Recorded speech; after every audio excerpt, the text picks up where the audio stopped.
When two officers harassed a black veteran at 2 a.m., they never expected to find White House photos and a silver star on his table. The fluorescent lights of Pete's all-night diner cast a harsh glow across the worn vinyl booths at 2 a.m. James Richardson, a 52-year-old retired Marine Corps Master Sergeant, sat quietly in his usual corner spot, his coffee growing cold as he reviewed paperwork spread across the table.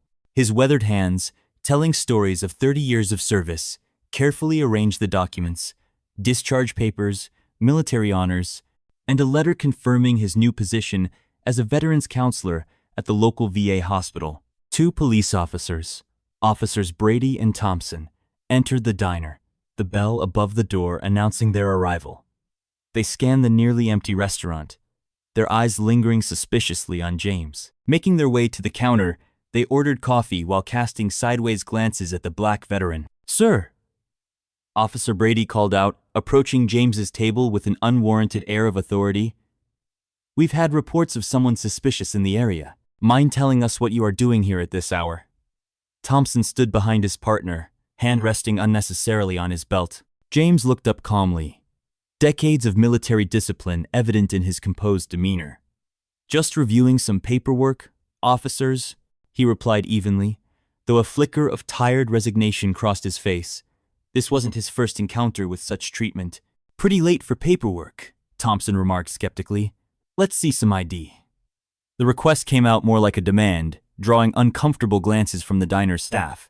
As James reached for his wallet, his movement caused one of the papers to slide forward, a photograph of him in full dress uniform, standing proudly at the White House. Below it lay his Silver Star citation and Purple Heart documentation. Officer Brady's expression shifted as he registered the military insignia. His eyes moved from the awards to the counseling center paperwork, then to James's perfectly composed face. The realization of their mistake dawned slowly, but unmistakably. The diner's waitress, Clara, who had known James as a regular for years, approached with fresh coffee. "Master Sergeant Richardson has been coming here for his late-night paperwork since he started helping veterans readjust to civilian life," she said pointedly. "He's done more for this community than most people will in their lifetime." James simply gathered his papers with practiced precision, arranging them back into their folder. "Officers," he said quietly, "I understand you are doing your job, but perhaps we could have started with a simple good evening." His words carried the weight of both authority and wisdom, delivered without anger, but with an undeniable impact. Brady's face flushed with shame.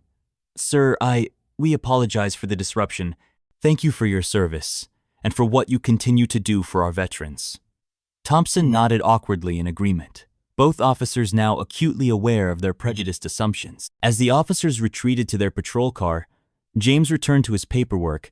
Tomorrow's counseling sessions wouldn't prepare themselves. Clara refilled his coffee cup and squeezed his shoulder supportively. Through the window, the officers could be seen engaged in serious conversation in their vehicle, the encounter seemingly inspiring some overdue reflection. While painful, the incident would become another teaching moment in James's ongoing mission to bridge divides and heal visible and invisible wounds. He pulled out his next file, a young veteran struggling with PTSD, and focused on what truly mattered.